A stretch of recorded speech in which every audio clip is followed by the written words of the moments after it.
আমার আল্লাহর দয়া ভালোবাসা যে কত বেশি আমরা জানি না, আমরা জানি না।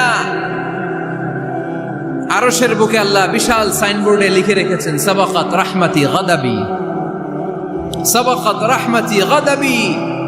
এর মানে হচ্ছে আমার রাগের উপরে আমার দয়া বিজয় লাভ করেছে। সাবাকাত রাহমাতি গাদাবি, আমার রাগও আছে, আল্লাহর রাগ আছে না, আমার দয়াও আছে, আল্লাহর দয়া আছে না। আল্লাহ বললেন আমার রাগও আছে আবার আমার দয়াও আছে, তবে জেনে রেখো আমার রাগের চেয়ে দয়া বেশি। আমাদের পাপ অন্যায় যত বড় হোক মনে রাখবেন আল্লাহর দয়া তার চাইতেও বড়। নাকি ছোট? আপনি যত বড় পাপ করেন না কেন আমাদের জন্য আল্লাহর পক্ষ থেকে দয়া আছে না নাই?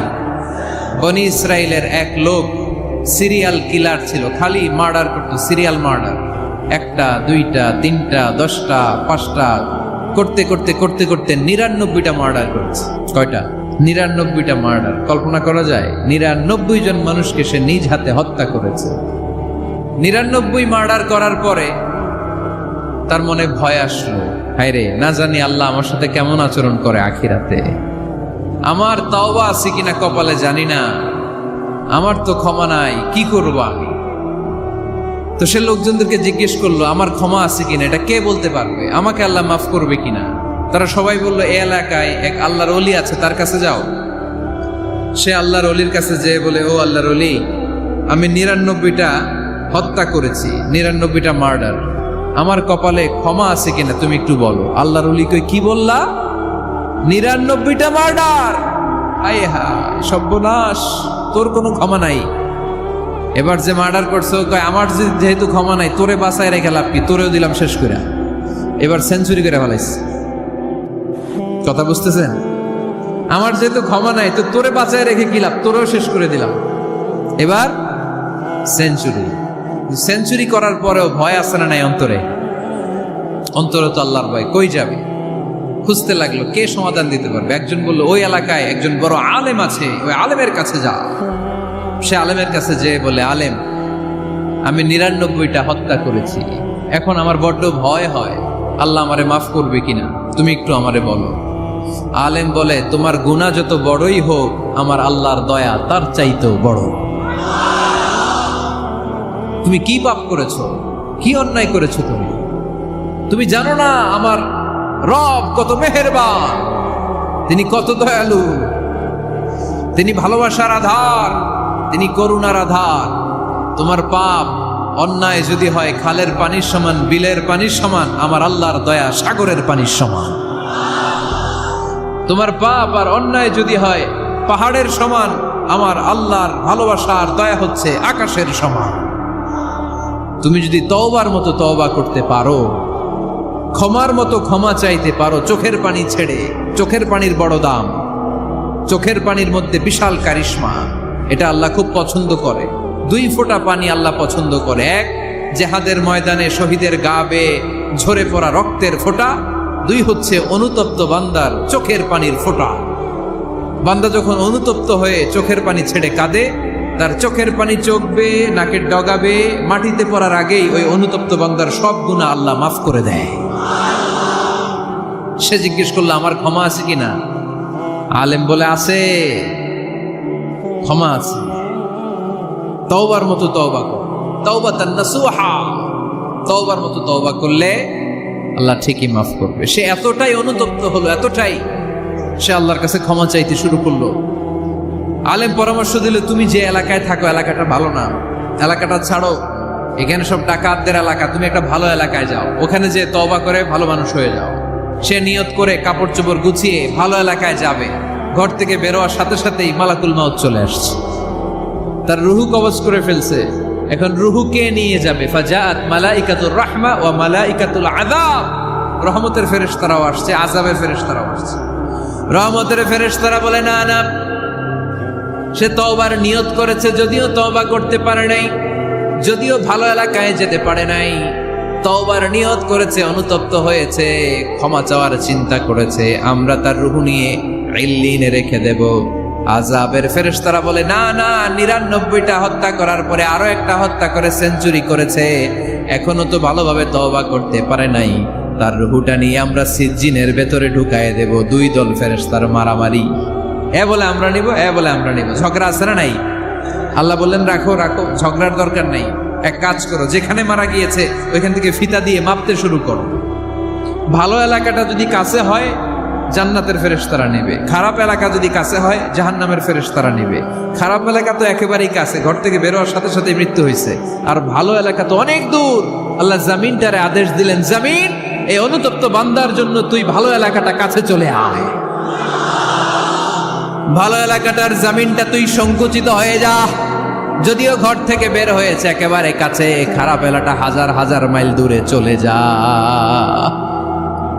ফিতা দিয়ে মাপ দিয়ে দেখে সর্বনাশ, ভালো এলাকাটা তো একেবারেই কাছে, খারাপ এলাকাটা অনেক দূরে। আল্লাহর ফয়সালা অনুযায়ী রহমতের ফেরেশতারা তার রূহকে নিয়ে জান্নাতের ভিতরে ঢুকিয়ে দিয়েছে। 99টা হত্যা করার পরে আরো একটা হত্যা করে সেঞ্চুরি, 100টা খুন করছে। আপনি কয়টা করছেন? আমি কয়টা করছি? তো 100টা খুন করে যদি ও মাফ পেতে পারে আমার আল্লাহর কাছ থেকে, আমরা কি ক্ষমা পেতে পারি না? ওর পাপের কাছে আমাদের পাপ কি? কয় ওয়াক্ত নামাজ ছাড়ছেন আপনি? কয়টা মিথ্যা কথা বলছেন? কতবার ঘুষ খাইছেন? কত টাকা সুদে লাগাইছেন? কত অন্যায় করছেন? কত জুলুম করেছেন? মনে রাখবেন, আপনার পাপ, আপনার অন্যায়, আপনার জুলুম যত বড় হোক না কেন, আমার আল্লাহর দয়া তার চাইতেও বড়। এজন্য আল্লাহ নিজের পরিচয় দিয়ে বললেন, আর রহমানু আল্লামাল কুরআন খালাকাল ইনসান আল্লামাহুল বায়ান। আমি রহমান, আমি দয়ার সাগর। তাহলে বুঝতে পারলাম আমার আল্লাহর দয়ার কোনো শেষ আছে?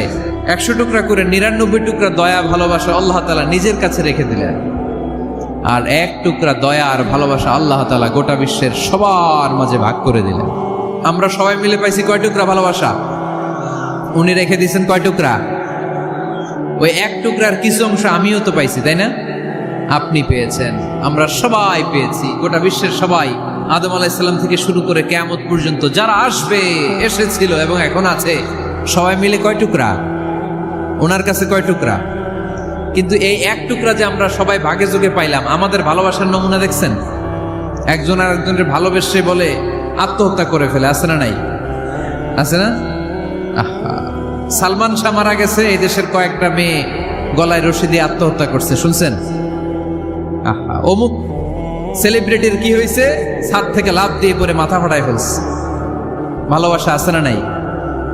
যারে ভালোবাসে তার নাম আবার ছেলেরা হাতের মধ্যে কেটে কেটে লেখে, প্লাস দিয়ে লেখে, প্লাস। ধরেন আব্দুল্লাহ প্লাস শামিমা, তো এ প্লাস এস, রক্ত দিয়ে লেখে, রক্ত। আমি অবাক হই, নিডেল, সুই দিয়ে কেটে কেটে লেখে আব্দুল্লাহর এ প্লাস শামিমার এস। কি ভালোবাসা! 1 ভাগ ভালোবাসার ছিটে ফোটা সবাই মিলে পাইছে। এইটা ঠেলা যদি এরকম হয়, তাহলে যিনি 99 ভাগ ভালোবাসা রেখে দিয়েছে তার ভালোবাসা বেশি না কম? দেখেন, ছোট্ট বাচ্চাটা রাতে খেতে চায় না, মা যদি বলে খাও, বলে না, খাবো না। আব্বু অফিস থেকে আসুক, আব্বুর কোলে বসে বসে আব্বু আর আমি একসাথে খাবো। এই ছোট্ট বাচ্চাটা কিছু বোঝে না, কিন্তু তারপরও তার বাবার জন্য ভালোবাসা তার হৃদয়ে ঢুকাই দিছে কে? আপনাদের এলাকায় মুরগি পালেন না আপনারা? মুরগি যখন বাচ্চা নিয়ে হাঁটে, দেখবেন মুরগি ছানা ধরা যায় না, ধরতে গেলে মা মুরগিটা কি করে? কামড় দিতে আসে। এই ছোট্ট বাচ্চাগুলোর জন্য মা মুরগিটার হৃদয়ের ভিতরে ভালোবাসা ঢুকাই দিল কে? আহা, আমি পত্রিকাতে এমনও দেখেছি, বন্যায় এক মা পানি খেতে খেতে মরে গিয়েছে, কিন্তু শিশুটাকে একটা বালতির মধ্যে চাপিয়ে মাথায় তুলে ধরে রেখেছে। মা পানি খেতে খেতে নিজের জীবনকে বিলিয়ে দিয়েছে, কিন্তু বাচ্চাটা মরে নাই। বাচ্চার জন্য কি ভালোবাসা!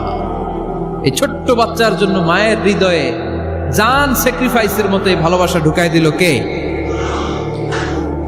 আমাদের প্রতিদিনই ভালোবাসা, সকালে ভালোবাসা, বিকালে ভালোবাসা, সন্ধ্যায় ভালোবাসা, শীতকালে ভালোবাসা, গ্রীষ্মকালে ভালোবাসা। আমাদের ইসলামে শুধু ভালোবাসাবাসী, ঠিক কিনা? এই জন্য আলাদা করে আমাদের কোনো দিন লাগে না বিশ্ব ভালোবাসা দিবস দরকার হয় না। যারা মাকে দেখতে পারে না, বাবারে দেখতে পারে না, এরা একদিনের জন্য মা বাবাকে উইশ করতে যায়, আর নাম দিছে বিশ্ব মা দিবস, বিশ্ব বাবা দিবস। কিছুদিন আগে দেখলাম বিশ্ব ডিম দিবস। কি দিবস? আমি কি মিথ্যা বললাম? ছিল একটা।